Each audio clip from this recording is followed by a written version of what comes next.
Welcome, Warriors, to another edition of the Senior Sit Down podcast. Today, we are going to be talking about the National Basketball Association, and the trade deadline just hit, and free agency just opened up. A lot of big moves going around the NBA right now. NBA is going to be looking to have a great season. After we were in the bubble, coronavirus still an issue, though. So let's start off with the New Orleans Pelicans. They re-signed Brandon Ingram to a 5-year, $150 million max deal. He's balling out there down in New Orleans. And they received a trade from Oklahoma City for Steven Adams. Steven Adams, the big guy, the center, down there doing some great work down there in OKC, New Orleans. You know, they're a rebuilding organization. They're going to be on the rise. So are the Detroit Pistons. They sent Bruce Brown to the Brooklyn Nets for Dazan Musa and a 2021 second-round pick. They also picked up Jeremy Grant from Denver for 3 years, $60 million deal. And Jahlil Okafor off of free agency for 2 years. You know, he's been pretty consistent. And the Orlando Magic have been in rebuild mode for a while. They picked up Dwayne Bacon from free agency for 2 years. The Los Angeles Clippers, the cursed Clippers, can't make it out of the second round, with Kawhi and Paul George and the powerhouse that they had. So hopefully they're going to add some new people to maybe get down to the second round and give Lakers a run for their money. They re-signed Patrick Peterson from free agency for a 1-year deal, and then they signed Marcus Morris Sr. for a 4-year, $64 million deal. So hopefully Morris can help out the Clippers, maybe give them a little title run before the Clippers organization does another downfall, like how they had with Blake Griffin and CP3, DeAndre Jordan. Pretty much after those years, they haven't had any good seasons. They are constantly in the playoffs, but they have no real progression from the playoffs after that. Let's go. And I think the biggest winners right here from free agency, the Phoenix Suns, had a lot of moves going around. They picked up CP3 from OKC with Natter. They sent Kelly Oubre Jr., who ended up going to Golden State, Ricky Rubio, Ty Jerome, and another first-round pick in 2020. Jake Crowder, they picked him up from Miami, 3 years, for $30 million. And Damian Jones from Atlanta on a 2-year deal. He was a 2-time NBA champion with the Golden State Warriors. The Utah Jazz picked up Jordan Clarkson for 4 years, $52 million deal. And they re-signed Derek Favors from free agency. Derek Favors played 9 seasons with Utah, went to New Orleans for a season. Now he's coming back to Utah on a 3-year, $30 million deal. Sacramento Kings re-signed De'Aaron Fox. He signed a max contract for 5 years, $163 million. And he is in a with lottery contract. So he would get an extra $32.6 million if he either wins the MVP, the Defensive Player of the Year, or makes the All-NBA team. So he's got some big money coming in at about almost $200 million over the span of 5 years. The Atlanta Hawks did some good moves over the free agency, signed Rajon Rondo from the Lakers, who just won a ring for 2 years and $15 million. Personally, I think his contract could be a little bit higher. Rondo was powerhouse with the Clippers, or not the Clippers, the Celtics, I'm sorry, and just won a championship in LA. The Hawks also signed Danilo Gallinari from free agency for 3 years, $61.5 million. The losers, free agency, the Milwaukee Bucks, they sent Eric Bledsoe and George Hill and 3 first-round picks to New Orleans for one player, Drew Holiday. With the loss of Bledsoe and Hill, some top scorers, I don't think Holiday is going to be enough to help Giannis win the championship over there in Milwaukee. There was talk about Giannis going to Miami to try and win a title there, because I don't think Milwaukee's going to have enough stuff to get a championship. I'm sorry, Brady. Brady, that's my guy, helps me with the podcast, my manager, and he's not too happy hearing that the Bucks were some losers in the free agency. Denver Nuggets haven't been doing too well. Donovan Mitchell re-signed 5 years, $195 million max contract, almost cashing in $200 million over next 5 years. And they also re-signed Paul Millsap for 1 year and $10 million. I think the Nuggets need to sign some more players out of their organization to put them in the running for a title, because they're consistent. Mitchell is carrying the team on his back, but when he's not performing, the Nuggets just are another team in the NBA. The 76ers had a lot of talk about them doing some good work, but nothing really came out of that. They just signed Dwight Howard from a 1-year deal out of Los Angeles. Funny story about Dwight Howard. He tweeted saying, "I'm staying right where I belong. Laker Nation, I love y'all. Purple and gold never gets old." A couple hours later, he signed with the 76ers, and the tweet was quickly deleted. The Portland Trailblazers re-signed Rodney Hood to a 2-year, $21 million deal, and they also signed Derrick Jones Jr. from Miami, also for a 2-year deal for $19 million. Jones Jr. was the slam dunk contest champion last year. And the Blazers also re-signed Carmelo Anthony. Anthony, he was in his prime at New York, but I don't know if he's going to be able to put up some numbers in Portland. Portland's also a powerhouse team out in the West with the Warriors and the Lakers, Clippers. West Coast got some good basketball over here, but we just need to perform other teams other than the Lakers. Boston Celtics haven't been great. They've been pretty good, but they haven't been great. Since the Kevin Garnett days. Kevin Garnett, that's my guy.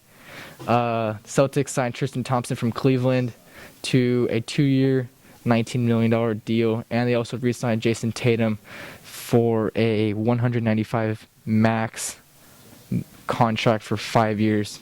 I think if Tatum were to go to another powerhouse East team, for say Miami, or if he moved over to the Western Conference, he would be able to maybe win a ring. Another Eastern team, the Charlotte Hornets, big winners. They signed Gordon Hayward from Boston. Hayward was offered a $34.2 million deal to Boston, and he declined.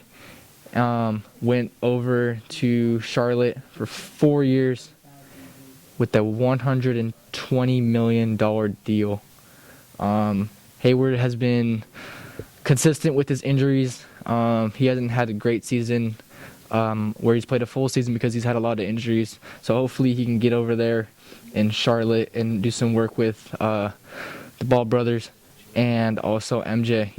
MJ's taking over the franchise, and he's gonna be doing pretty good over there. My team, GSW, Golden State Warriors, didn't do a lot over the free agency. They signed Brad Wanamaker from Boston, and 1 year for $2.25 million, and also signed Kent Bazemore from the Lakers with a 1-year deal. And breaking news: Klay Thompson, torn Achilles, out for the season. He had an injury last year, and he's having another injury this year. Steph wanted him back because he was also an injury. Draymond Green was carrying the whole team last year. We couldn't make it to the bubble. This was our year, and now we had another injury. Poor Klay Thompson. But hopefully Bazemore can come in here from LA, fresh off the ring, and bring one back to where it belongs. The Washington Wizards did some moves, They were all right. They signed Anthony Gill for a 2-year deal, went undrafted out of the University of Virginia in 2016. And they also signed David Bertans for a 5-year, $80 million deal. And they also signed another Milwaukee Bucks player, Robin Lopez. The Bucks are just selling right now. The Bucks are selling. Bucks, y'all need some Bucks need to get some draft picks, get some up and coming stars, because Giannis is gonna leave here pretty soon, because he's not gonna stay faithful to the Bucks. He's gonna go try to win a ring, and he's not gonna be able to do that up in Milwaukee. Toronto Raptors, defending champions like 2 years ago, re-signed Fred VanVleet. He pretty much won them the championship when Kawhi was there. Kawhi wasn't performing because GSW locked him down. VanVleet came in and signed a new 4-year contract for $85 million. The New York Knicks signed Austin Rivers from Houston, Doc Rivers' son, for 3 years, $10 million. Austin Rivers is he's a character. He's a guy. He's a guy. He can ball. The Miami Heat, they're looking to go back to the championship this year and win because they just picked up Avery Bradley from the Lakers. 2 years, $11.6 million, and they re-signed the GOAT, Bam Adebayo, for a 5-year max deal. Bam, he just went off in the playoffs. He went off. Minnesota Timberwolves signed restricted free agent Malik Beasley for 4 years, $60 million. More losers in the offseason. Dallas Mavericks, all they did was re-sign Trey Burke for 3 years. Mavericks haven't been good, really. They haven't. I mean, they made it to the bubble, but you know they need to work on some stuff. The Brooklyn Nets re-signed Joe Harris, 4 years, $75 million. The Nets are getting KD back this year. He had his injury. Said he's feeling great at training camp. Indiana Pacers re-signed Justin Holiday. Justin Holiday, he's a baller. $18 million for 3 years. And they receive Jaden Leak from the Thunder for TJ Leaf and a second-round pick. I'm not really informed on that trade that much, but the Pacers, they're gonna be looking at doing something this year. And the Houston Rockets had a lot of stuff going on, a lot of moves being made. Sent Robert Covington to the Blazers for Trevor Ariza and 2 first-round picks, one in 2020, one in 2021. They signed Christian Wood for a $41 million deal for 3 years. Received Sterling Brown in a trade from who? You guessed it, the Milwaukee Bucks. And that's like what we've heard, like 4 Bucks trades in this segment, and they're all sending. They're not getting anyone back. They're just sending. They're selling. And they signed the man Boogie Cousins for 1 year. More winners in free agency, defending champions. The team I hate the most, the Los Angeles Lakers. Montrezl Harrell made the jump from LA to LA. Clippers to Lakers for $19 million of 2 years. They signed Wesley Matthews from Milwaukee. Oh my gosh, we need to start getting a counter up here. How many Milwaukee players have just left? For $3.6 million for 1 year. They signed Marc Gasol from Toronto for 2 years. Marc Gasol, that man's a baller. They also re-signed Markieff Morris. And they traded JaVale McGee, former Warrior. He's won 2 rings. One in Oakland and also one in LA. They sent him and his second-round draft pick to Cleveland for Jordan Bell, also a former Warrior, and Alfonso McKinney. Chicago Bulls. The Bulls are they need some stuff to work on. They did good in the draft this year, but they need players who are going to lead their team. They signed Garrett Temple from Brooklyn on a $5 million, $5 million 1 year deal. All right, let's get into the winners and losers. Wrap it up here. The Charlotte Hornets, definitely winners. Lakers, also winners. But the biggest winner was the Phoenix Suns. Suns adding CP3 and some more key players. They're going to be looking to do some damage in the Western Conference. But the losers, Milwaukee Bucks and the Dallas Mavericks. But our biggest losers were the Oklahoma City Thunder. They were just giving away all of their good players and also not getting any players in return. Before you guys go, we got some breaking news. The Houston Rockets just traded Russell Westbrook to the Washington Wizards for John Wall. I don't think anyone really saw this coming. John Wall has been faithful to the Wizards for years now, and Westbrook was wanting out of the Rockets. So was the Beard, James Harden. Harden was looking to go to the Nets. Westbrook didn't have a few teams on his list. Didn't announce them, but the Wizards were not on that list. And honestly, this trade, it's a big deal, but it's not that big of a deal at the same time. Westbrook and Wall, they're of the same caliber of play, and it's just 1-1. It's like trading 299 overalls. That's all we got today. Thank you guys for watching.